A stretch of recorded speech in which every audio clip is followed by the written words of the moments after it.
Como decía el canto, milagros pueden suceder. ¿O milagros suceden ya? Milagros suceden ya. Imagínense subiendo las escaleras, cantando, ofrendando, tomando la cena, mientras oigamos el mensaje de Dios sanando corazones. ¡Qué bendición es estar reunidos como pueblo de Dios! Yo le doy gracias por mi GES. Le doy gracias a Dios por sus vidas, por este lugar. Bueno, ya no quiero seguir hablando más como el diablo lastima y daña familias cuando tenemos la oportunidad de estar unidos en armonía en la casa de Dios. Sin chismes, sin murmuraciones, sin celos, sin envidias, amándonos, sin críticas. Ya dejemos que el diablo ya se solazó, ya se gozó en lastimarnos, lastimar a la iglesia, a la congregación. Pero los que han permanecido, los que han reconocido que no hay mejor lugar más que estar aquí, estamos gozándonos en esta mañana. Amén.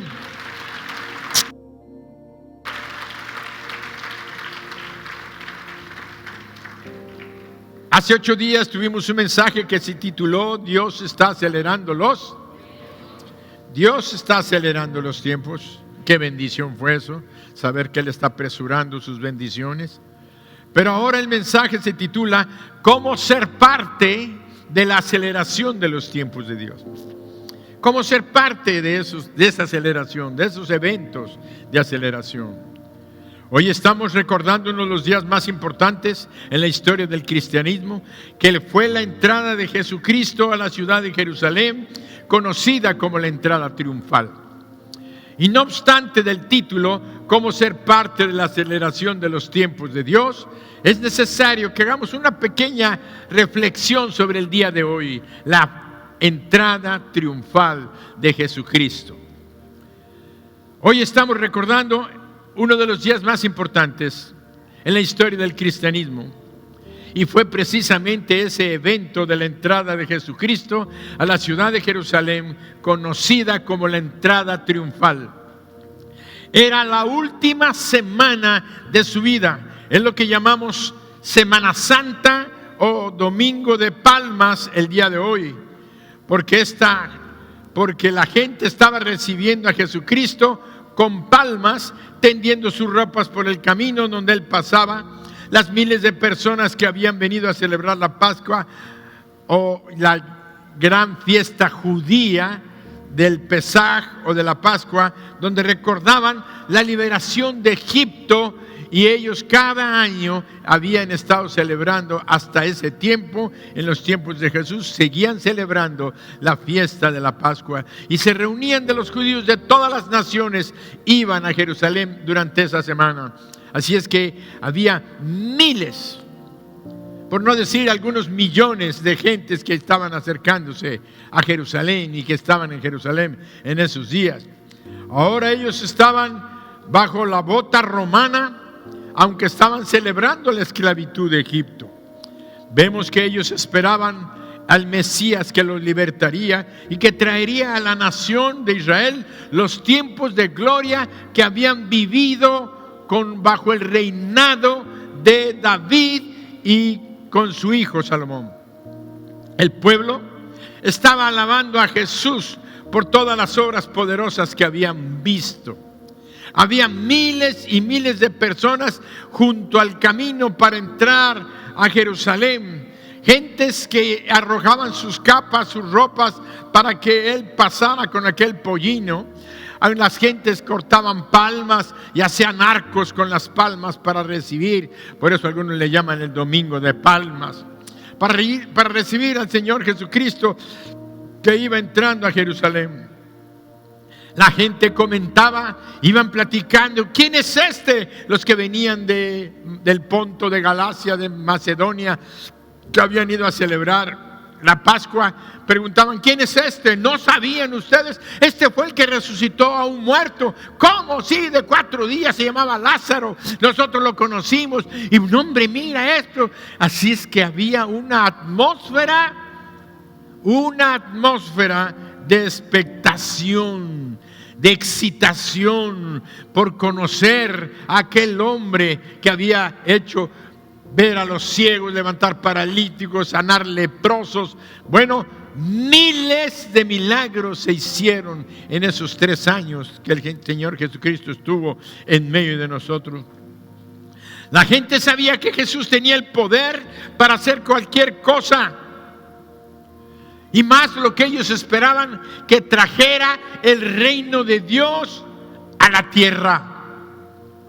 Creían que la hora había llegado, porque había llegado el rey. Roma sería derrotada y ellos serían libres. Ahí está llegando el rey, el que nos va a librar. Ahora sí, Israel va a dominar a todas las naciones del mundo. Vamos a hacer aquello que los profetas han dicho, que Israel va a estar bendiciendo a todas las naciones, y todas las naciones van a reconocer que el rey de Israel es el rey de reyes y el señor de señores. Eso estaban esperando y no estaban tan lejos de la verdad, solamente un poquito equivocados. ¿Por qué? Porque la realidad es que en toda la nación de Israel no alcanzaron a vislumbrar el propósito de Jesucristo, el Hijo de Dios, que había venido a derrotar a un enemigo mayor y mucho más fuerte que el imperio romano. Porque este enemigo llevaba no nada más a la nación de Israel a la esclavitud, a pagar impuestos, sino que este enemigo estaba llevando no nada más a Israel, sino a todas las naciones a la muerte eterna. Este enemigo estaba llevando a todas las naciones a la muerte eterna. Y la muerte eterna es la destrucción. Ojalá y terminara. Es la destrucción, pero no de la conciencia del ser. Porque la muerte eterna es un sufrimiento donde está la gente consciente, entendiendo que están ahí por toda la eternidad, por causa de los pecados, de la maldad que cometieron durante toda su vida. Y la gente no se estaba dando cuenta, la humanidad no se daba cuenta de ese enemigo atroz y cruel que es Satanás, el espíritu maligno. Era el enemigo de nuestras almas, que Jesucristo le llamó el engañador y el mentiroso. Aquella multitud que estaba recibiendo a Jesucristo con aquella expectativa, con aquella emoción, con aquel gozo de saber que Él los iba a libertar, a los pocos días estarían gritando a la autoridad romana, a Poncio Pilatos: ¡crucifícalo! ¡Crucifícalo! ¿A quién quieren que os suelte? Él no ha hecho nada malo.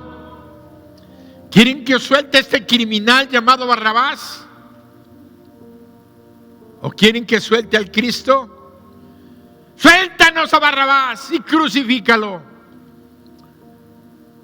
Qué volubles, qué frágiles somos en nuestra forma de pensar. Hoy estamos dándole la honra y la gloria a Dios, y mañana estamos repudiándolo porque no hizo lo que nosotros creíamos que debía de hacer.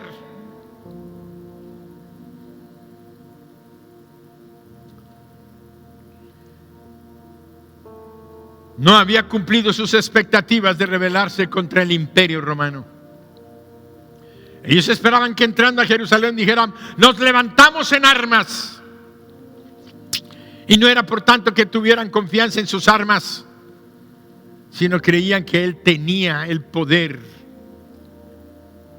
para multiplicar los panes, dar vista a los ciegos, levantar los muertos. Él tenía poder para destruir ejércitos. Él tenía el poder para mandar llamar legiones de ángeles.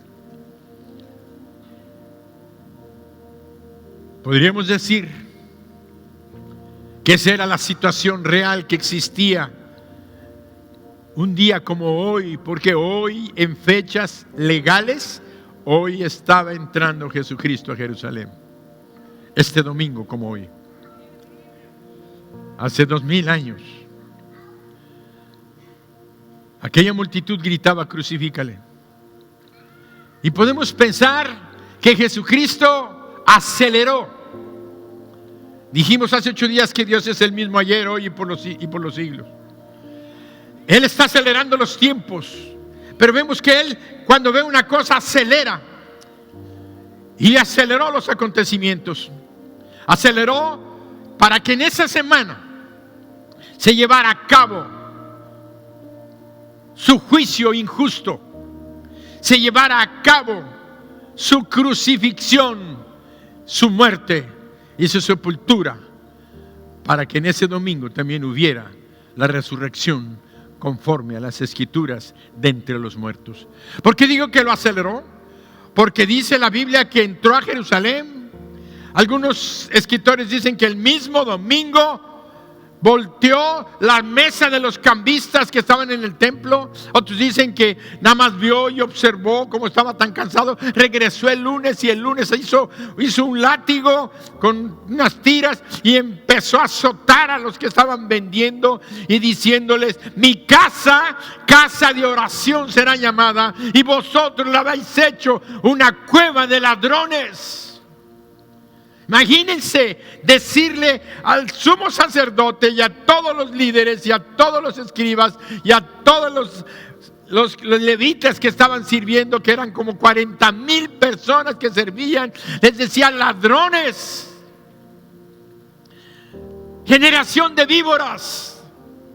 Entonces estaba provocando, y dice, como dice la escritura allá en Lucas 9:22, que le había dicho a sus discípulos: es necesario que el Hijo del Hombre padezca muchas cosas y sea desechado de los ancianos, por los principales sacerdotes, por los escribas, y que sea muerto y resucite al tercer día.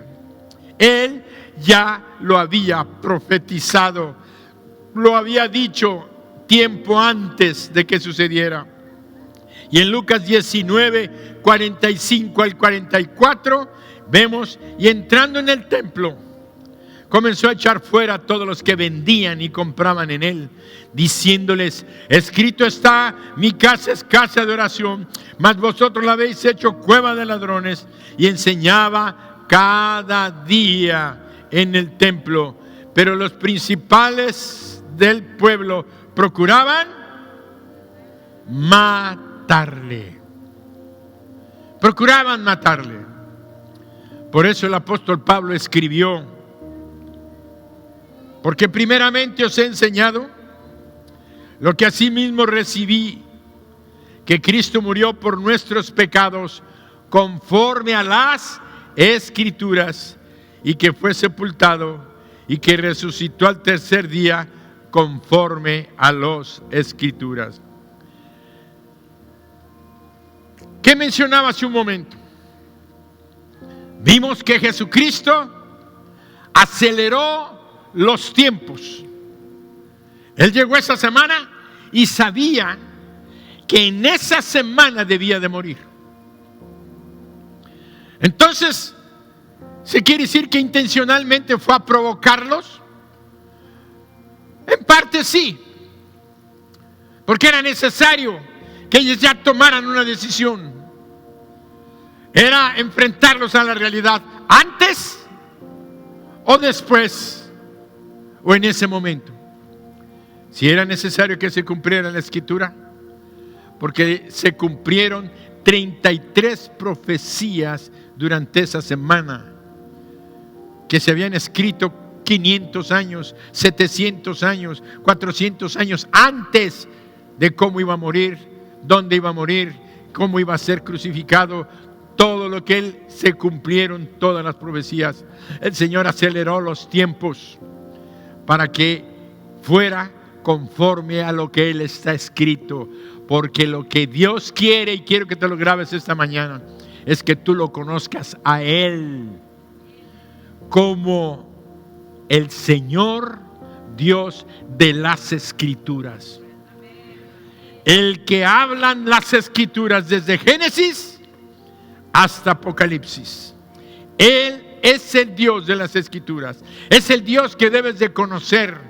No la imagen de un Cristo pintado o una figura colgada en una cruz o parada con un corazón ardiente. Ese no es el Dios de las Escrituras. Tenemos que darnos cuenta que el domingo anterior vimos que Dios está acelerando los tiempos y hoy Dios nos está invitando a ser parte de la aceleración de los tiempos que Él está haciendo el día de hoy. Así es que entramos en una aceleración y hoy Dios está haciendo esta misma aceleración. Participemos de esa entrada triunfal que era una aceleración. Hoy Dios nos está diciendo que Él está acelerando los tiempos y nos está invitando para que tú y yo seamos parte de esa aceleración. Porque Él ha venido a traer tiempos muy especiales de grandes bendiciones para todos nosotros. Porque las cosas que le has pedido a Dios, óyela, que son escriturales y basadas en la gracia. Y quiero hacer un paréntesis. Ahorita voy a volverlo a leer para que agarres el pensamiento completo, pero tengo que parar aquí. Porque las cosas que le has pedido a Dios, que son escriturales y basadas en la gracia, cuando digo la gracia, o sea, que lo que estás esperando, no lo esperes por los esfuerzos de las cosas que tú has estado haciendo y que crees merecer. Porque cuando tú haces algo y dices, esto me lo merezco porque yo hice esto y esto, ya eso es, ya no es gracia. La gracia es cuando se te da algo por lo que tú no has pagado, no has comprado, ni has hecho nada para merecerlo. Por eso vuelvo a leer. Las cosas que le has pedido, Dios las va a cumplir en este tiempo de aceleración. Son cosas que escriturales, o sea, que están en la palabra, basadas en su gracia. Él te las va a dar, no porque tú lo merezcas o por lo que tú hayas hecho, sino porque Él te las quiere dar. Y esas promesas, esas palabras que no has recibido, Dios hoy quiere que te des cuenta que Él las va a acelerar. Ahora se manifestarán y lo hará rápido, se manifestarán de una manera acelerada en este tiempo. Por eso, yo en esta mañana estoy muy emocionado, porque lo que Dios dice que tenemos que hacer o trabajar no es más que esperar lo que Él va a hacer. O sea, que Dios está diciendo, comienzan, dáselo fuerte, comienzan tiempos de descanso y aceleración. Tiempos de aceleración que a la vez son tiempos de descanso, porque no se trata de lo que tú has hecho, de lo que tú has sembrado, sino se trata de lo que Él ya tiene preparado conforme a sus promesas que están escritas en su palabra.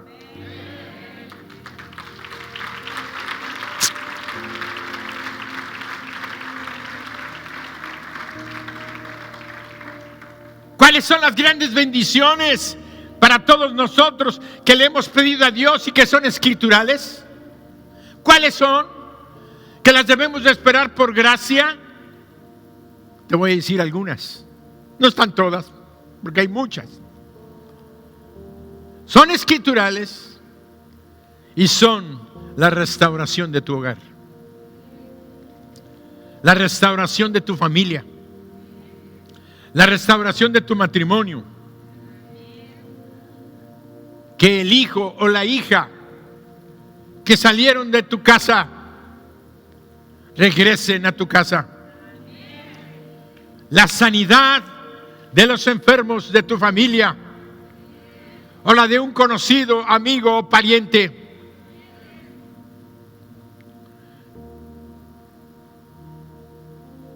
Esa sanidad serán una realidad. Son promesas, son peticiones tuyas y son escriturales. Por eso tienes que entender que lo que tú estás pidiendo está escrito, y si está escrito, se va a cumplir.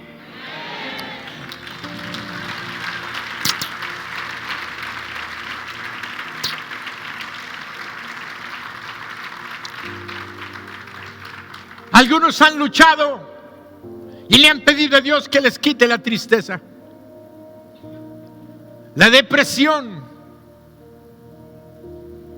la angustia, las aflicciones. Todas estas cosas están escritas que van a estar siendo echadas fuera de tu vida. Pero todos esperábamos estas cosas desde hace tiempo, ¿sí o no? Pero ahora Dios te está diciendo: yo las voy a acelerar. Pronto vienen a tu vida. Son escriturales y son producto de mi gracia.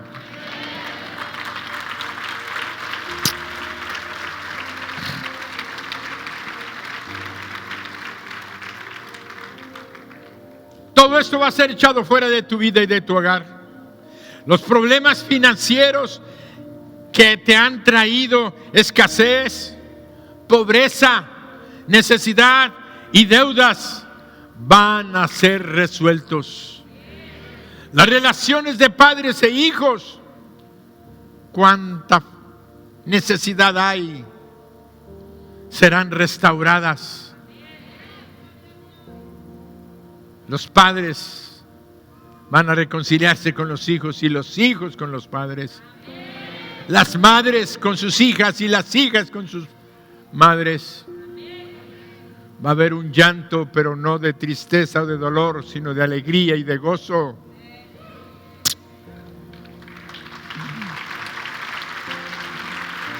Nuestras vidas espirituales serán fortalecidas.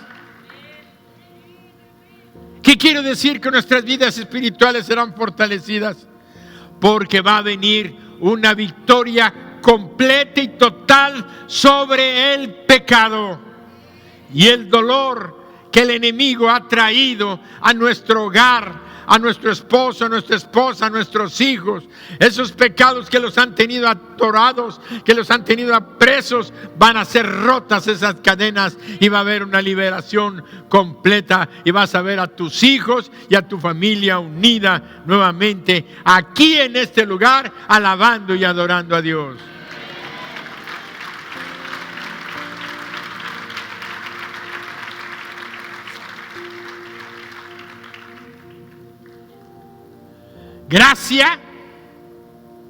Gracia significa que no tienes que hacer más para lograrlo.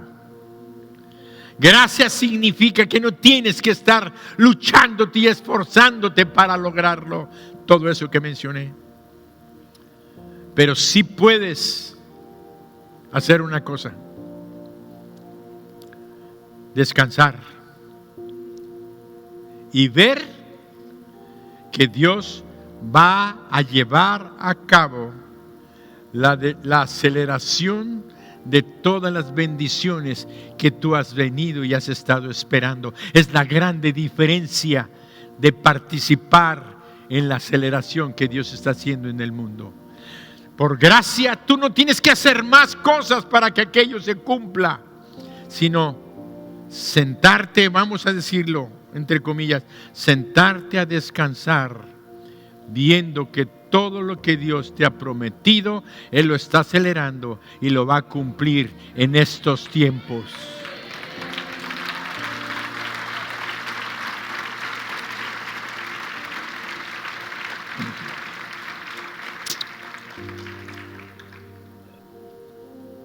La provisión en todas tus necesidades es una de esas cosas que Dios nos ha dado gratuitamente.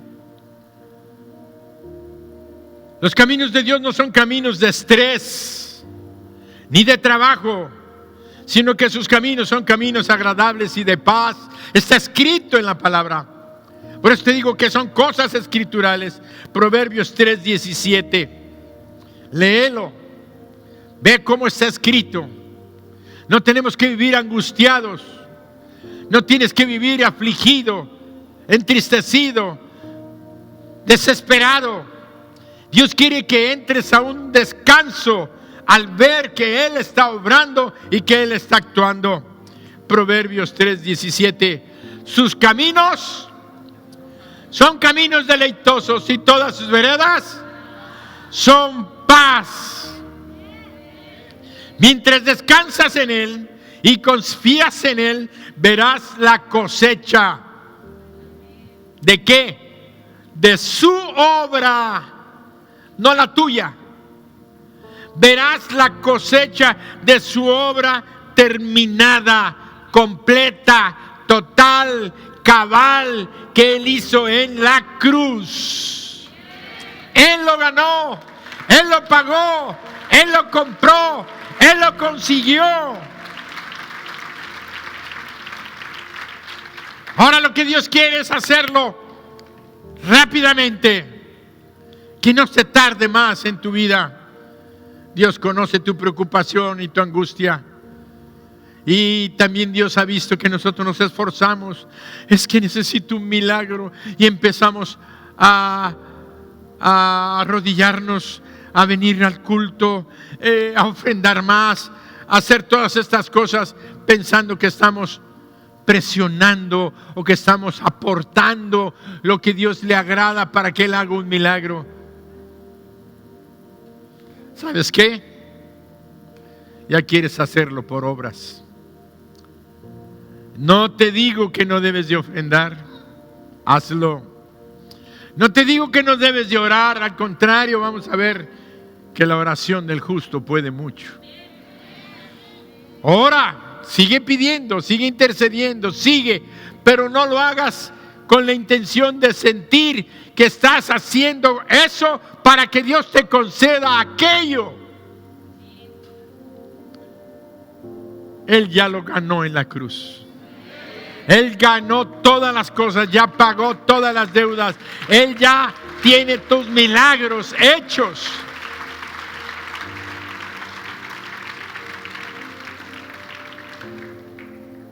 Por eso dice en Amós 9:13: he aquí vienen días, dice Jehová. Vean esta profecía del profeta Amós. Y saben que yo siento que se está cumpliendo en estos tiempos. He aquí vienen días, dice Jehová, en que el que ara, que va rompiendo la tierra, alcanzará al que está cosechando, y el pisador de las uvas al que lleva la simiente, y los montes destilarán mosto y todos los collados se derretirán. ¿Qué está diciendo el profeta? Que Dios va a acelerar los tiempos de tal manera que lo que nunca se juntaba, primero hay que arar, hay que romper la tierra para sembrar, esperar que nazca la planta, que se riegue, que crezca, que pasen los meses, que dé el fruto y entonces vamos a cosechar. Pero cuando Dios acelera los tiempos, hace que el agua blanca sea vino de la mejor calidad. El que ara va a alcanzar al que ciega. ¡Wow! Pero si apenas estoy cosechando, ya estás viniendo. Imagínense, quiere decir que allá viene el que viene cosechando lo que apenas está arando. Dios está haciendo una aceleración y esta es sobrenatural.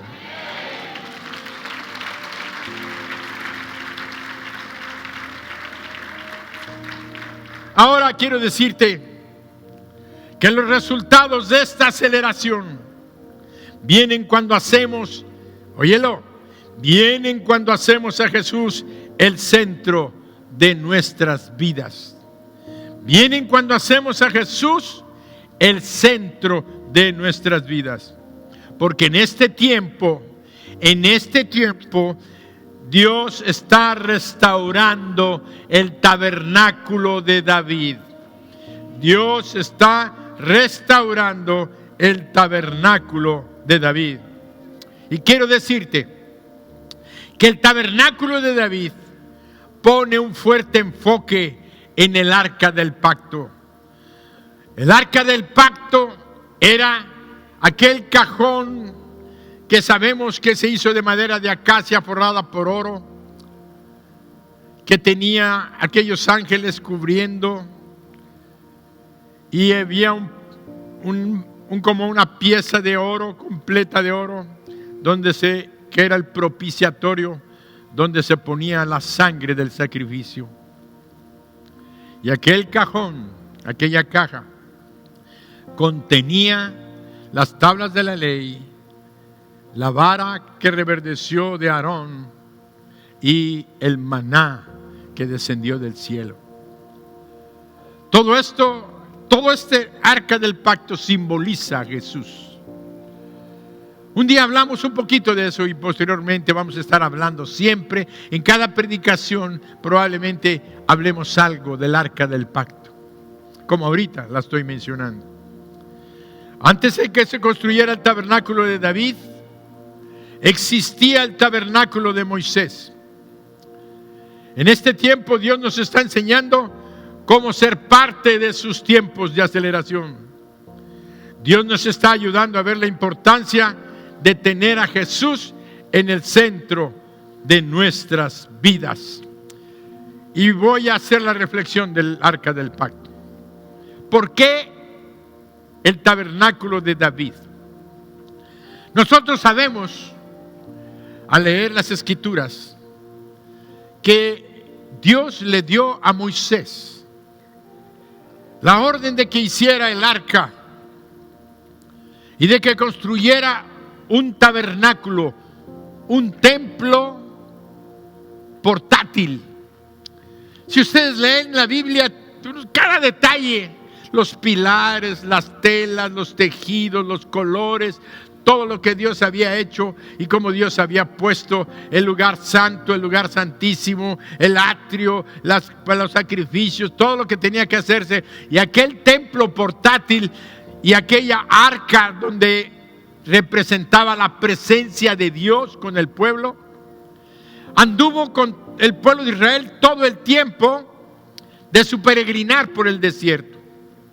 Allá anduvo el pueblo de Israel cargando el arca, desmontándola, caminando. Durante 40 años estuvieron allá.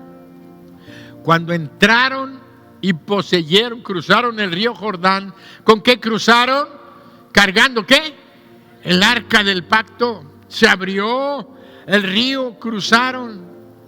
Una vez que te entraron a la tierra prometida, el arca y el tabernáculo de Moisés quedaron por allí en una aldea, y el primer rey de Israel, Saúl, se olvidó, realmente no la había tomado en cuenta más que como un amuleto para ganar batallas, y ahí la había abandonado. Entonces nos dice la Escritura que David, cuando él ya tomó el reino, lo primero que hizo era, porque desde niño tenía un deseo, ya no voy a buscarles la cita bíblica, donde él decía que él no iba a dar descanso a su corazón ni a su cabeza a darle sueño hasta que no construyera una casa para su Dios. Fíjense, desde chico, desde que él escribió uno de los salmos que cantaba allá en el monte, era un deseo de construirle a su Dios una casa. Entonces vemos cómo él, cuando él toma posesión de Jerusalén y todo, dice: tenemos que traer el arca, la presencia. Pero quiero decirles entre paréntesis que cuando Dios le estaba dictando a Moisés cómo tenía que ser el arca del pacto, cómo iba a ser el oro, lo que iba a contener, todo. Dios lo que estaba hablando era acerca de su Hijo. Él estaba hablando de que la madera era su humanidad, su deidad, lo que él iba a guardar, lo que iba a hacer, a guardar la ley para que tuviéramos gracia. Iba a guardar la rebelión del pueblo contra la autoridad que era la vara de Aarón. Lo iba a encerrar en él. Como la gente que menospreció el pan que venía del cielo, el maná, era él precisamente. Y después, cuando Cristo viene, Cristo nos dijo: yo soy el pan de vida, no el maná, pero sino el verdadero pan que desciende del cielo. Él estuvo describiendo. Entonces, ¿qué pasó? David agarra y trae el arca. La trae a Jerusalén. Al traerla, él usó una carreta de bueyes que fue cuando la recuperaron de los filisteos. Los filisteos mandaron el arca a la tierra de Israel nuevamente con unos bueyes y una carreta. Y dice que él utilizó esa misma carreta para transportarla, pero no lo hizo correctamente.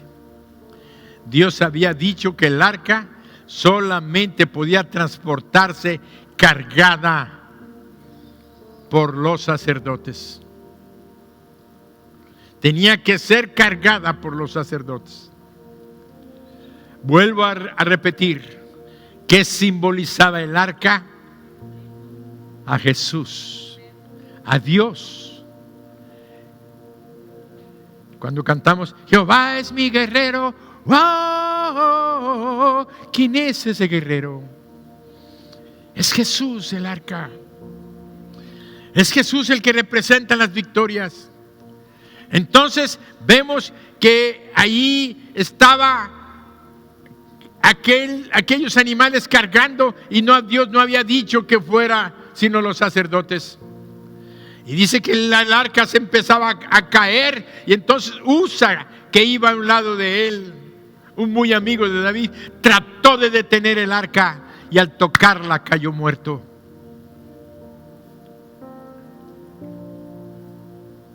David entró en una tristeza y un dolor y una ¿por qué? Hasta que entendió y comprendió lo que estaba escrito, que solamente los sacerdotes podían cargar el arca.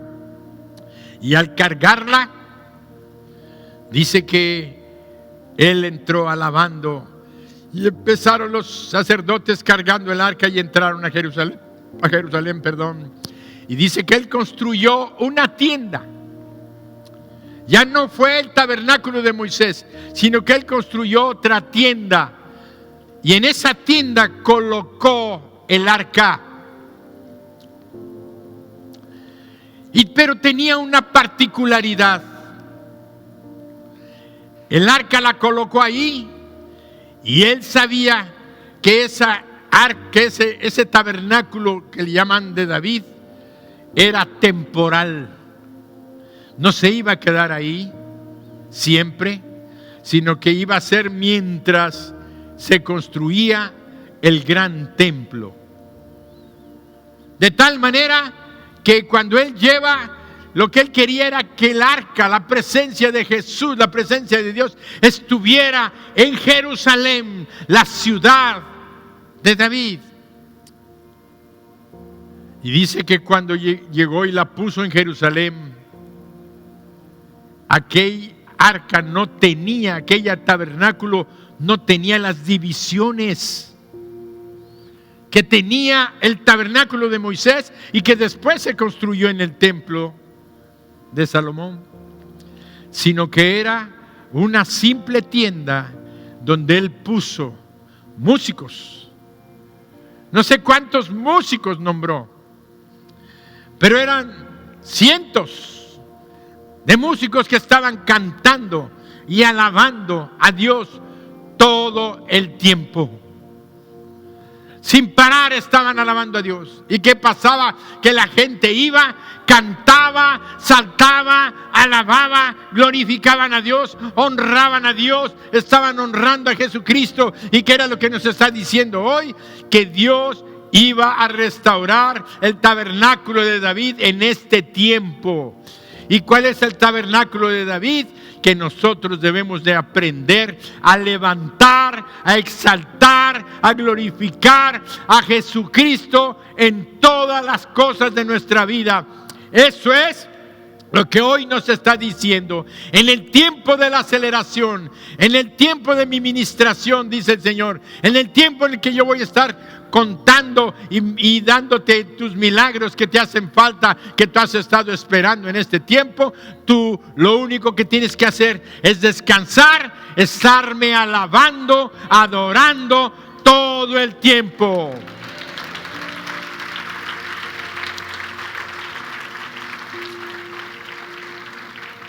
Todo el tiempo. Por eso encontramos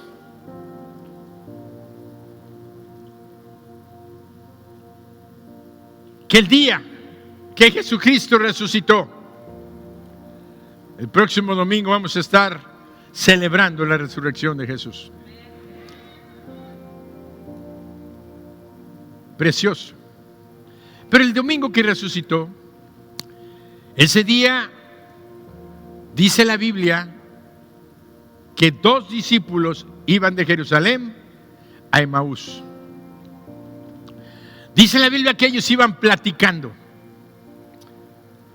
Y al ir platicando, dice, iban hablando entre sí de todas aquellas cosas que habían acontecido. Y mientras ellos hablaban, Jesús mismo se acercó y caminó con ellos. Y dice que los oyó hablar y se acercó y caminó con ellos y les dijo, ¿de qué hablan? Y ellos le contaron que tú eres forastero, que no sabes las cosas que acontecieron en Jerusalén en estos días. Y dice él, cuéntenme. Y ellos empezaron a contar y le mostraron su desánimo, su desaliento, porque ellos esperaban que aquel Jesús que fue crucificado y muerto había de redimir a Israel, había de libertarlos del yugo romano. Con su poder iba a hacer que la nación de Israel volviera a ser como el tiempo de David. Y dice que él los iba escuchando cuando él empezó a mostrarles lo que de él, lo que de Jesús decían las Escrituras, desde Génesis hasta el Malaquías, el último de los profetas. Les empezó a mostrar lo que de él decían, que era lo que había pasado, que estos discípulos de Emaús nos estaban revelando que ellos, aún siendo los discípulos, se habían desviado y habían pensado lo mismo que toda la nación de Israel. Necesitaban a un líder que les consiguiera sus deseos, sus anhelos y los libertara. El objetivo era la nación de Israel, no Jesús. ¿Se dan cuenta? El objetivo de aún de los discípulos era que los libertara. Cuando ya lo vieron muerto, dijeron, no era lo que nosotros esperábamos. Por eso Jesús se dedicó a darles las Escrituras y dice que les mostró como de él decían, desde Génesis, Éxodo, Levítico, Números, Deuteronomio, Josué, Jueces, Reyes, Ruth, todos los profetas les mostró, y dicen ellos que cuando les hablaba algo ardía en sus corazones, se animaban, se sentían felices, se sentían contentos, porque ahora podían entender que aquel Jesús no era lo que ellos esperaban, sino el Jesús que describían las Escrituras, que iba a venir a redimir al mundo de sus pecados, y que un día sí va a venir a establecer su reino en esta tierra con la nación de Israel. ¡Wow! ¡Wow! ¡Wow! ¡Wow! Así es que este es un motivo de reflexión en nuestras vidas. ¿Qué hay en el centro de tu corazón? ¿Estás igual que el pueblo de Israel y que los discípulos? ¿Estás tomando a Jesús como el medio a quien usar para conseguir tus planes? ¿Buscas a Jesús, a Dios, para conseguir tus proyectos? ¿O es realmente Jesús el producto final de tus planes y tus proyectos? ¿Verdad que hemos estado al revés? Y quiero decirte, tal vez te estás embarcando en un nuevo proyecto. Tal vez tú que eres un joven quieres tener una novia y usas a Jesús para que te dé la novia que tú quieres, como tú quieres, en donde, la forma que tú quieres. La quiero cristiana, Señor, para que me obedezca.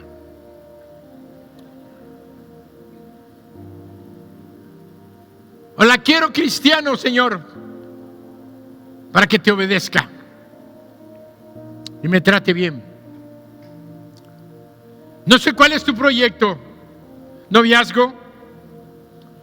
¿Te estás embarcando en un proyecto de matrimonio? ¿Estudiar una carrera o cambiar de carrera? ¿Estás queriendo iniciar una empresa o un negocio? ¿Esto o eso está ocupando el lugar central en tu corazón? ¿Y Jesús solo es el medio para alcanzarlos? No hay nada malo en que tú te preocupes por una buena novia, por un buen negocio, por una nueva carrera. Pero lo que Dios quiere es que lo veas a Él como el que te va a dar todas aquellas cosas que tú anhelas, y que no lo uses como un medio, como un instrumento para conseguir lo que tú quieres. Dios va a acelerar los tiempos, y ¿sabes cómo los va a acelerar? Cuando tú lo levantes y no lo andes cargando con una carreta de bueyes. Cuando tú lo exaltes y lo cargues bajo tus hombros. Alguien dirá, pero es que el arca la cargaban los sacerdotes, yo no soy sacerdote. Quiero decirte que Apocalipsis dice que todos los creyentes en Cristo, los que hemos sido salvos por su sangre y somos sus hijos, fuimos constituidos por Dios reyes y sacerdotes para cargar, levantar en alto el nombre de nuestro Señor Jesús. Ponte de pie.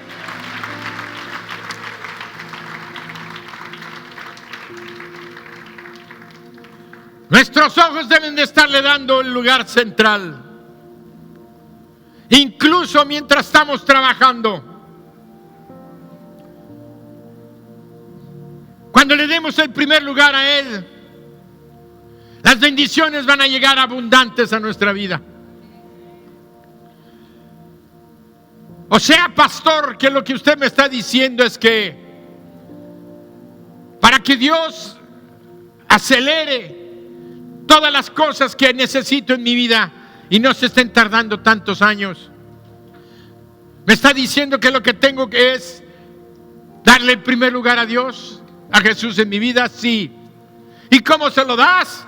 Dándole la honra, la gloria y la alabanza, cargándolo a Él todos los días, cantando como el tabernáculo de David. ¿Qué es el tabernáculo de David? Una iglesia como Mijés, una iglesia que canta, una iglesia que alaba, una iglesia que le trae su ofrenda, una iglesia a la cual danzas, brincas, saltas.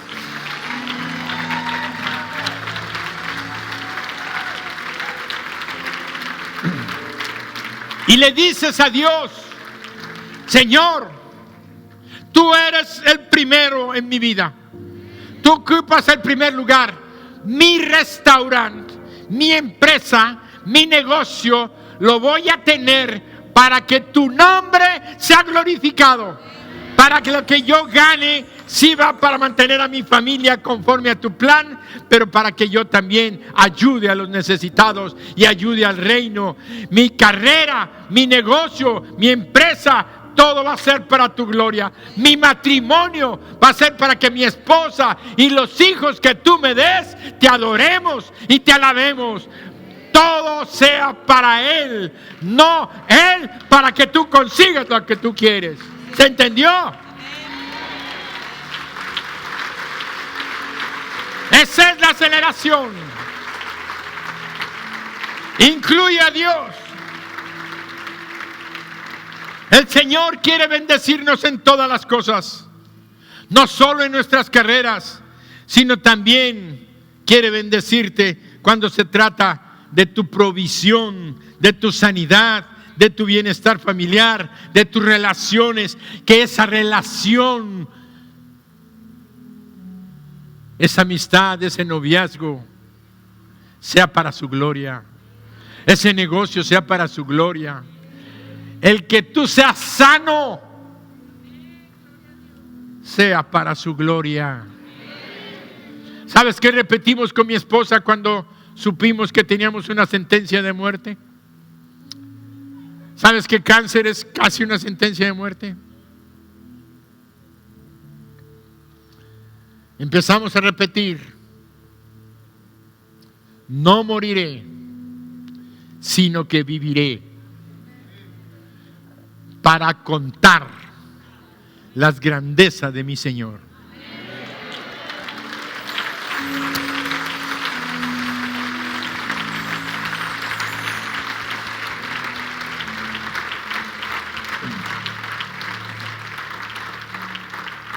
No dijimos: Señor, sáname.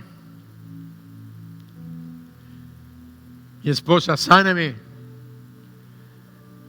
Porque tenemos que construir unas cosas, que tenemos planes y proyectos.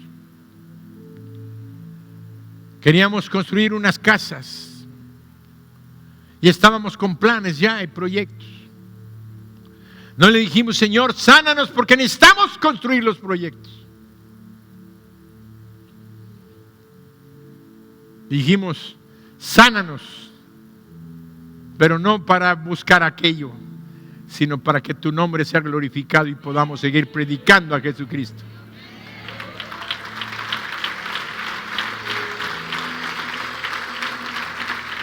¿Ya ven cómo volteamos las cosas?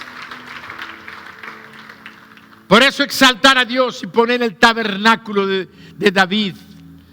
Después se construyó el templo de Jerusalén. Después volvió el arca al lugar santísimo, el velo, el templo, hasta que Cristo murió. El próximo domingo vamos a ver la ruptura del velo. Pero hoy Dios te está diciendo: todo lo que tú quieres hacer, hazlo para mi gloria. Levántame y van a venir rápido a tu vida. Amén.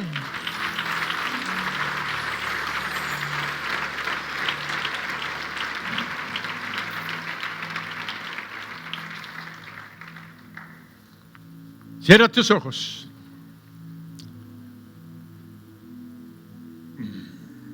Padre bendito, en el nombre de Jesús, en esta mañana declaro tus milagros descender sobre la vida de tu pueblo.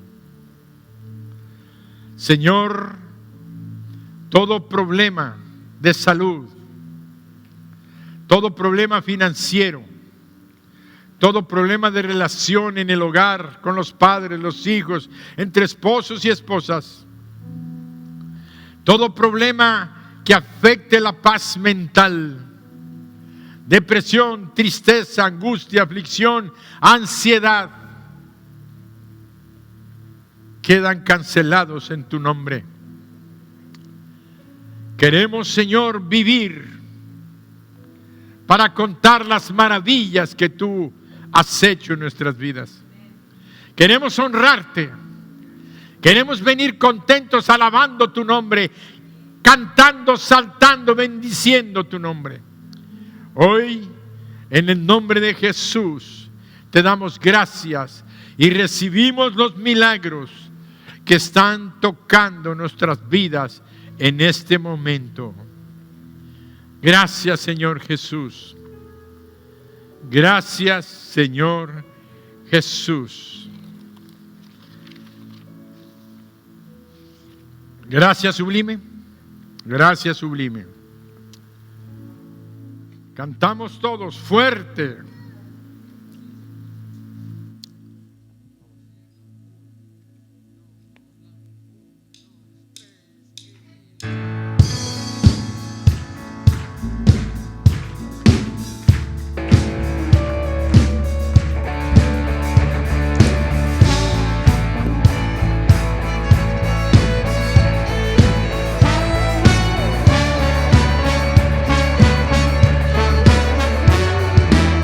Quien rompe el poder del pecado, su amor es fuerte y poderoso, el Rey de gloria, el Rey de majestad.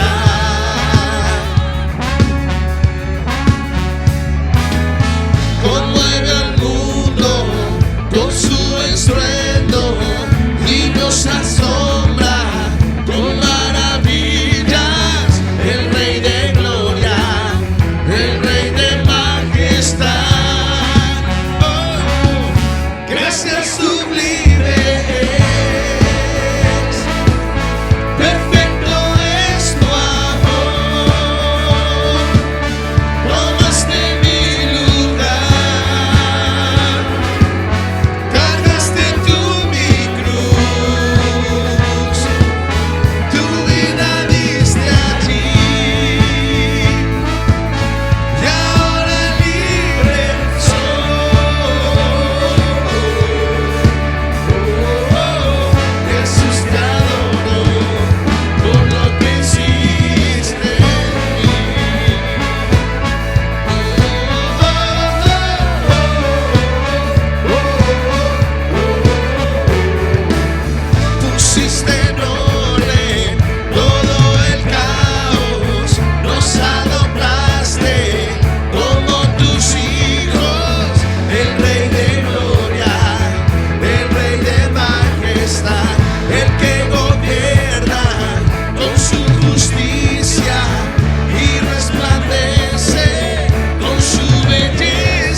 Wow.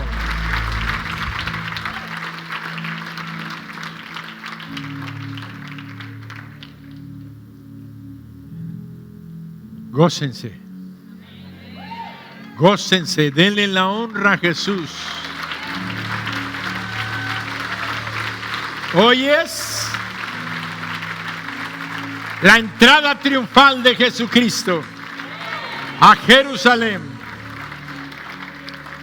donde Él era declarado rey. Lo querían rey para conseguir sus intereses.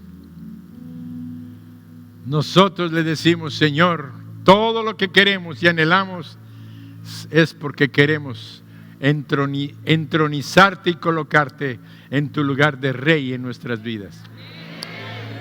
Él haga la entrada triunfal en nuestros corazones hoy. Gózate. Te bendigo en el nombre de Jesús. Padre, como siervo tuyo, bendigo a tu pueblo y declaro que esta semana va a ser una semana de grandes bendiciones. Van a poder ver la provisión tuya, tu sanidad, tu consuelo, Señor, tu dirección. Nada les hará falta y tendrán, Señor, la presencia de tus ángeles cuidándoles y protegiéndoles. Señor, que cada hogar se llene de gozo y alegría de saber que tú eres nuestro Dios, que vives eternamente y para siempre. Gracias, Señor. Llévanos con bien a nuestras casas, a nuestros hogares, y ayúdanos a estarte alabando todo el tiempo, como en el tabernáculo de David. Amén.